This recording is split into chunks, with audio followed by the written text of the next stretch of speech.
Hello, I'm Sister Rose Ficati here in Los Angeles to talk about 2 movies in theaters this week and 1 DVD. My first film is Snowflower and the Secret Fan. This is based on the best-selling novel by Lisa C. It's a story of friendship, and there's 2 stories going on. 2 women in early 19th century China and 2 in modern-day China.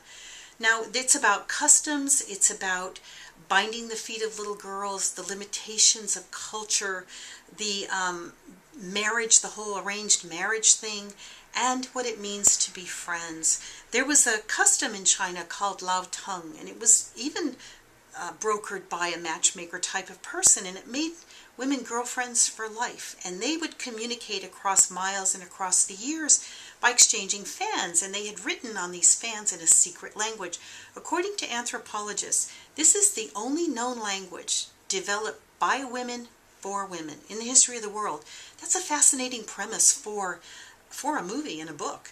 I like this movie. I thought it was beautiful. It shows the difficulties of life and how having friends can help us and support us. I just thought it was beautiful. My next film is a little weird, though. It's called Tabloid. How appropriate when the tabloid news in England is driving all the news in our country this week and last week and probably for next week too.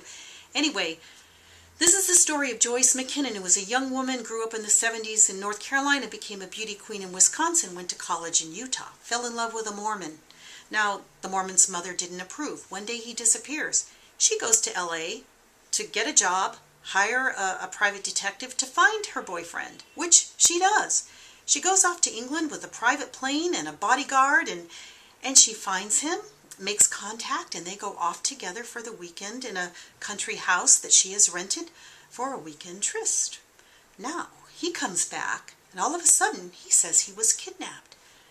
Joyce gets arrested. Now, the story is so bizarre that the magistrates don't really know what to do with her, and the tabloids have a field day. This is really about tabloid journalism.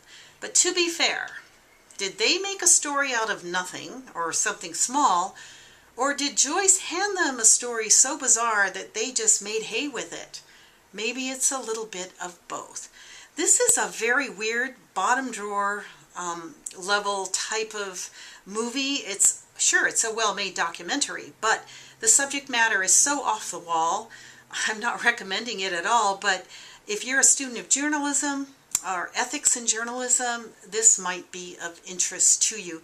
Or if you're a filmmaker and you want to see what a really weird documentary looks like, but it's really got mature themes and images and language. So I think you'd really want to think twice before you see this movie. Anyway, my third film is Of Gods and Men. That's the beautiful movie about the Trappists in the 1990s in Algeria.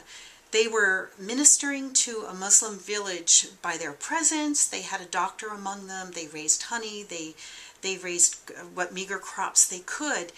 And they were caught in this civil war, and their lives were in danger. They were threatened, so they had to decide, do we stay or do we go? The film is about their discernment process as a community. It's a beautiful movie. And at the end, towards the end, they're having dinner in silence, of course, because they're Trappists. And one of the monks just gets up and he puts on a tape in this old boombox of Swan Lake. Now, swans mate for life. We know that.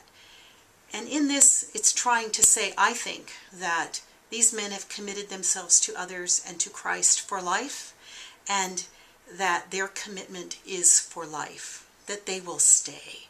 And of course, there are consequences to that loving commitment that they have made. So I think this is cinema at its best. It's so transcendent, it's so otherworldly, and it's so austere, so simple in its presentation. I just think it's one of the finest films to be produced in recent years. It's French with English subtitles. Anyway, I hope you'll put it on your Netflix list or however you see DVDs these days. Thank you, God bless you, and I hope you'll join me next time when we look for seeds of the Gospels in today's movies.